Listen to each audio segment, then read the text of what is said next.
Perhaps you're a housewife, or a successful businessman, or an up-and-coming star in your chosen career. What does it matter to you whether the Bible is what it claims to be? Well, Jesus Christ once asked a similar question that is very closely related. What does a man profit if he gains the whole world and yet loses his soul? In other words, take some time out from the rat race you're running. Slow down a little bit and think about it. Is it worth throwing away all of eternity for 70 or 80 years of doing whatever you want? Let me illustrate the point by giving you a little perspective. Mark Cuban, the founder of Broadcast.com, is now an extremely wealthy man, self-made. He achieved what many wish they could, a billionaire with the freedom to do basically whatever he wants and to buy whatever he wants. Like a multi-million-dollar mansion in Dallas, Texas, and a $41 million plane, a Gulfstream 5 he bought off the internet, the largest online purchase in history. He also bought the Dallas Mavericks basketball team for $280 million. This is what he had to say about his life in an interview with ABC News 2020. In some ways, do you feel he who dies with the most toys wins? He who dies with the life they wanted wins. That's all.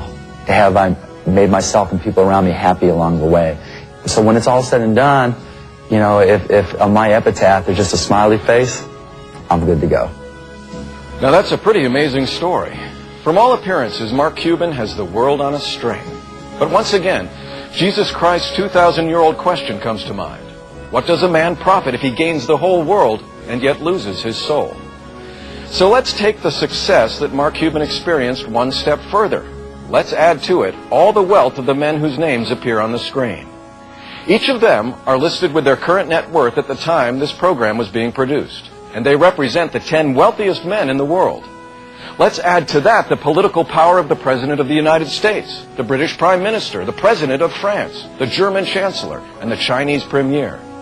You may be thinking, if I had that kind of political clout and money, I'd be pretty happy. And you might be thinking, the only thing that could diminish that happiness would be not having the time to enjoy it. Well, let's say you've got a lot of time. How much? Well, let's say each grain of sand in this hourglass represents 1,000 years, and you could live in utter happiness for that entire time. Which would be better? To have the collective wealth and power of all of those people combined, along with every other happiness life could offer, during the entire time that each grain of 1,000 years passed away, and yet miserable forever after? Or to be miserable while each grain of 1,000 years passed away and happy 1,000,000-fold beyond what this life could offer forever after? Anyone with common sense wouldn't hesitate for a moment in answering, because it's obvious that even all of those grains of sand, each one representing 1,000 years, cover infinitely less time than all of eternity, which is time without end. So even if you could argue that a life of living whatever way you wanted is the most enjoyable way of life, and even if you could enjoy those pleasures for 1,000,000 years, only a fool would choose the 1,000,000 years over eternal happiness. Because wealth and pleasure don't bring happiness. And if you ask most of the wealthy people in the world, you might find they aren't happy. They may tell you their money and pleasures bring them happiness, but deep down inside, when they're alone, they may find that they're miserable and searching for the real meaning to life. Because material wealth doesn't bring happiness and deep lasting peace. Unlimited pleasures don't bring happiness either, because man was designed to need God. Searching for happiness in the physical world won't fill that need you were created with. Only God can fill that need. So despite Mark Cuban's probably well-intentioned statement, dying with a smiley face is not the objective of life. In fact, if you could follow Mark Cuban's life until its end, one thing would be certain. If he lives it apart from a biblical, God-centered life, it will be void of any real substantive joy, peace, love, and satisfaction.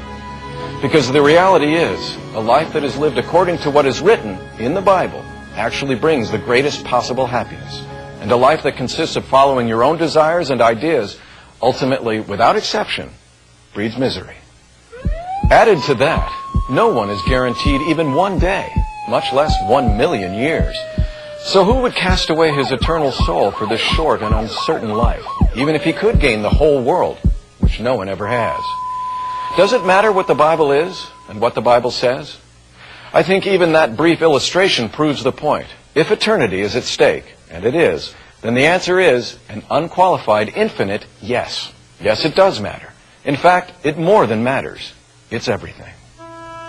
If the Bible is what it claims to be, a book that God Himself has authored to reveal Himself to the people He has created, then the quality of our life now and for all eternity depends on what is written in that book.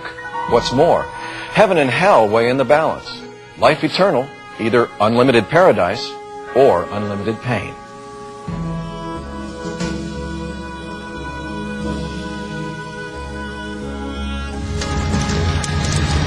Perhaps you're saying to yourself, I don't even believe in hell, or if hell exists, I don't think God would send me there. I suppose that would be a reasonable opinion. An opinion as good as mine or as good as anyone else's, if the Bible was not true. But the problem is, if a person stood in the middle of a freeway at night with his eyes closed, simply because he doesn't believe in trucks, his opinion doesn't change the facts or the consequences. No, if the Bible is what it claims to be, you and I and every person on the face of the earth have a responsibility to read it, to understand it, and to try to respond appropriately to it and obey it. Our eternal fate will be determined by whether we do that or not. That's why we've taken the time to create this program. The Bible also states that it's God's desire that none should perish. In other words, it's God's preference that no one reject His instructions and go to hell. But people do go to hell because they refuse to accept the truth. Which leaves our original question, what evidence is there that the Bible is what it claims to be?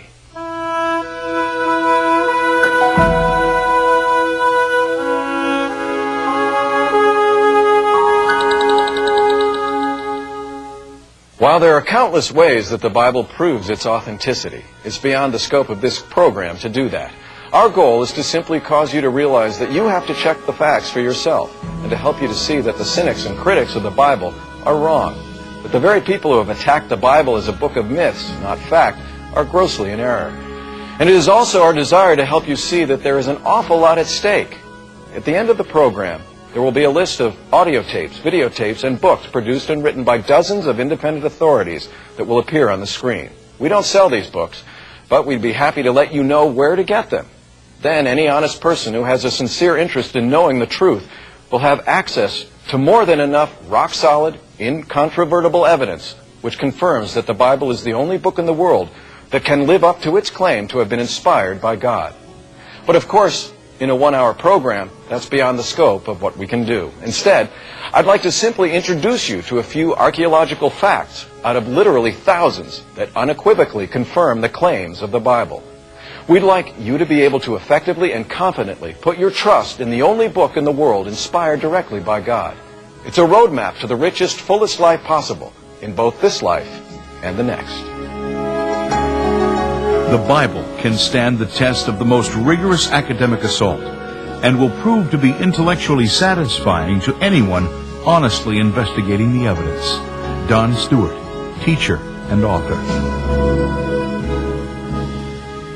In Luke 19:40, Jesus says, if the people would keep silent, the stones would immediately cry out. And that's literally what is happening all over the world. Stones that archaeologists are uncovering are crying out with historical proof of the Bible. For the past 150 years, hundreds of brilliant scholars have conducted detailed archaeological examinations at thousands of sites throughout the Middle East. Their results over and over again have proven that the Bible is reliable and accurate in every single area where its statements could be tested. There are some scholars who would say that certain archaeological discoveries do not agree with the Bible. But when we do an in-depth analysis of the archaeology for those places and for those so-called problems, we find that the problem is not with the Bible, it's rather with the archaeology.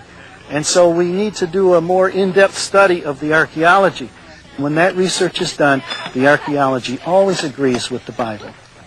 Archaeology can help us with historical events to demonstrate that, yes, these events happened as described in the Bible, but that's as far as archaeology can go. The Bible, of course, is a religious book with a religious message.